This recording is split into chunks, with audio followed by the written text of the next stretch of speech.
आज आपण या व्हिडिओमध्ये सर्व दुचाकी धारकांसाठी महत्त्वाच्या नवीन नियमाबाबत माहिती देणार आहोत। ही माहिती सर्व दुचाकी चालकांसाठी जाणून घेणे अत्यंत आवश्यक आहे, अन्यथा तुम्हाला विनाकारण मोठा दंड देखील भरावा लागू शकतो। तरी याबद्दलची संपूर्ण माहिती देणार आहोत, तरी आपण हा महत्त्वाचा व्हिडिओ शेवटपर्यंत पहा। मित्रांनो, वाहतुकीचे नियम पाळणे सर्वांसाठीच अत्यंत गरजेचे आहे, कारण तुम्ही नियम न पाळल्यास त्याचा मोठा दंड तर बसेलच, पण अनेकदा मोठ्या दुर्घटना घडण्याचे प्रमाण देखील वाढते। आपल्या निष्काळजीपणामुळे आपल्या सोबत इतर कोणाचाही जीव धोक्यात येऊ शकतो। वाढत्या रस्ते अपघातांना आळा घालण्यासाठी केंद्र सरकारच्या रस्ते वाहतूक आणि महामार्ग मंत्रालयाने दुचाकी धारकांच्या सुरक्षेच्या दृष्टीने काही नवीन नियम लागू केले आहेत। सर्व दुचाकी धारकांना हा महत्त्वाचा नियम माहित असणे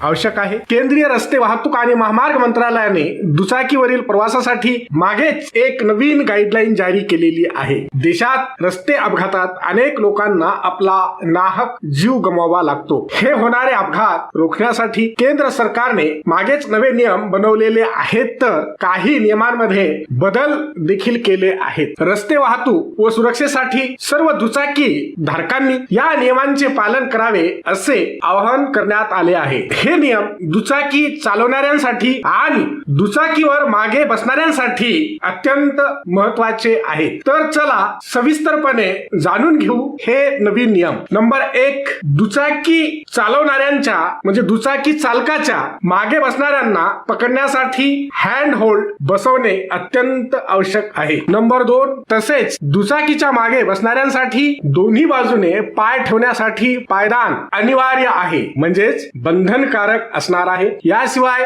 बाईकच्या म्हणजे दुचाकीच्या मागील टायरच्या डाव्या बाजूला कमीत कमी अर्धा भाग सुरक्षितरित्या झाकलेला असावा, त्यामुळे पाठीमागील बसणाऱ्यांचे कपडे मागील टायर मध्ये अडकू नयेत, कारण की अनेक अपघात मागील चाकात महिलाची साडी किंवा कपडे अडकल्यामुळे देखील होतात। नंबर 3, दुचाकीला लहानसा कंटेनर म्हणजेच डिकी लावण्याचे निर्देश देखील जारी करण्यात आले आहेत। या कंटेनरची लांबी 550 मिमी, रुंदी 510 मिमी आणि उंची 500 मिमीहून अधिक नसावी। वरील सर्व नियमांचे उल्लंघन करणाऱ्यांवर मोठा दंड व कारवाई केली जाऊ शकते व तसेच सरकारकडून वेळोवेळी या नियमात बदल देखील करण्यात येईल असेही स्पष्ट करण्यात आले आहे। हा व्हिडिओ शेवटपर्यंत पाहिल्याबद्दल आपल्या सर्वांचे अगदी मनापासून आभार। खूप खूप धन्यवाद। जय महाराष्ट्र।